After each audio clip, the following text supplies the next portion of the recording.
So what should be our priority with respect to central bank digital currencies, right? Should we prioritize more privacy or interoperability, right? And we're really going to start in the next series of videos looking at interoperability, the pros and cons of both less and more, and what exactly that means, right? So interoperability basically means that the CBDC would be able to interact with other systems, right? Whether it be fiat, like our fiat system, what we have right now with the commercial banking system, or if it's more like, a foreign country's banking system, that sort of thing. How are these different CBDC systems for different countries going to interact with one another? And how does privacy be involved in that? And so really looking at kind of the benefits of having less interoperability for a CBDC, there's actually quite a few, specifically with the privacy component, right? And so one thing that this could do is provide consumers with more financial protections, right? A lot of what we have right now in terms of the kind of regular commercial banking system, right? Somewhat similar, but specifically for CBDCs, this would have less interdependence within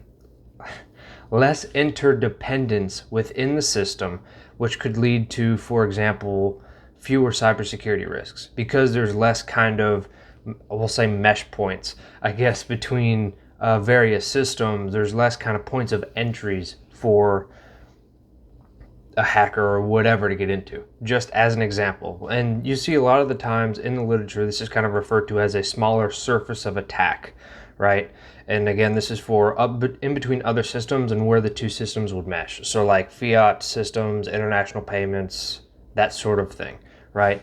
And this could also, specifically because there'd be less interdependence between systems, there would be less counterparty risk, again, because there's less counterparties in general. And this is not to be confused with the concept that we went over last week with intermediation and actually having more or less, say, like the private sector come in and give specific services or payments innovation and that sort of thing. And those are in previous videos in the same playlist.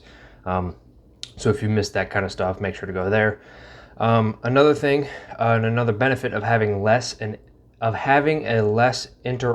CBDC, right, is it would have fewer obstacles for implementation, right? And this is kind of specifically a pro for the people who really want a CBDC, kind of being,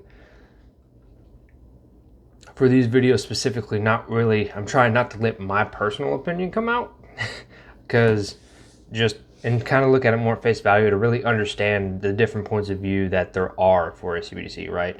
And so actually having a less interoperable CBDC would have fewer obstacles for implementation. This would allow a less complex system, so it'd be easier to implement, right? Easier to code, that sort of thing. Fewer obstacles in general for maintenance, that sort of thing. Ease of use, right? And so this would also make it easier to achieve, as they say, high functionality, right? And when I say they, I'm talking specifically about the people. This comes directly from a paper published by the Office of Science and Technology for the White House, right? Really looking at all the different design choices for a CBDC. I'll link that specific paper in the description so you guys can read it yourself if you wish. It's like 50 something pages if I remember correctly. So that'll be there too, right? But another thing with having a less interoperable CBDC, to continue with the topic of the video, is that it won't have to adhere to international standards, whether that be through like different legal systems, like legal requirements, specifically with like payments and that sort of thing. You don't have to deal with that anymore. Just kind of typical standards for structuring data. Again, specifically with like payments or reporting requirements, that sort of thing. All those sorts of risks that you have within two different systems, because they wouldn't operate together or have to communicate with one another. You don't have to worry about that. And this is one of those roadblocks that we're kind of alluding to, right? The lack of that roadblock would make it easier to implement, right? And now you'd lose kind of the drawbacks from that in a way. But really what the main point for this one is saying it would be easier to manage, right? Because there'd be fewer obstacles, fewer concerns with operating and having to be able to communicate between different systems than otherwise just having a kind of enclosed system for itself, more or less. It'd be easier to manage in general and maintain that sort of thing, right? And this kind of leads us to one of the selling points in a way, especially for privacy, is if a central bank digital currency were less interoperable with other systems, there'd be a higher probability that it could have peer-to-peer transactions, right?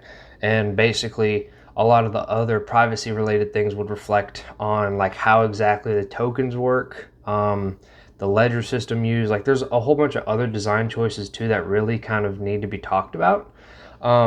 Which is why I'm really breaking up these videos into kind of more specific ones, so it'd be easier to look at each individual trait and kind of do a cost-benefit analysis for each one, and then start trying to mesh them together and say like, okay, if we're having this kind of ledger system with this kind of with the token based like this, or what's the transport layer look like, that sort of thing, how will, I guess in this place, what would be the easiest form or degree of interoperability for this specific currency, right? And does it fit our needs for the country and that sort of thing?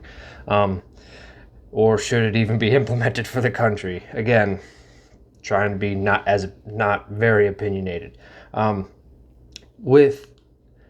kind of as a final point for kind of what I was just saying is that there's different degrees of interoperability. Like all of this isn't like, one or the other, right? It's kind of, there's a sliding scale for all of these traits that you can kind of, you have to look at an aggregate total before you can really make like okay, this is good or bad kind of decision. And that's if you even want to place a value judgment on it. And again, the main purpose for these videos is to really kind of get the discussion out there and try to talk about these like very specific parts of a CBDC or a potential CBDC system, instead of just being like, talking about only one way that it could be implemented, right?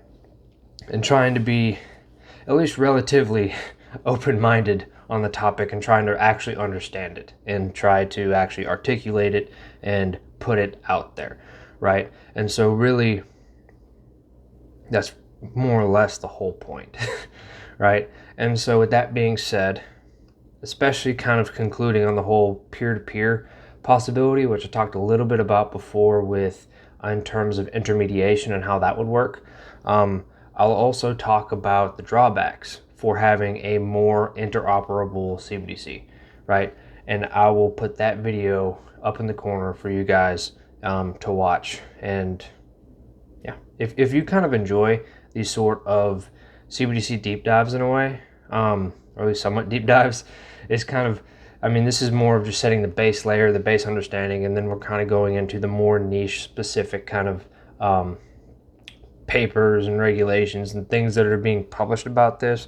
Some of the things that have in the pipeline do include like peer review articles and that sort of thing, because I really want to look at it from that respect too. Make sure you subscribe and tell me, comment, ask questions, kind of. So if there's something I haven't really covered, maybe not yet, or it wasn't kind of a part of the general papers of what they're talking about, maybe it's an idea that you had, whatever, I'd love to hear it, that sort of thing. Put it in the comments below. And yeah, that being said, I hope I see you guys on the next video.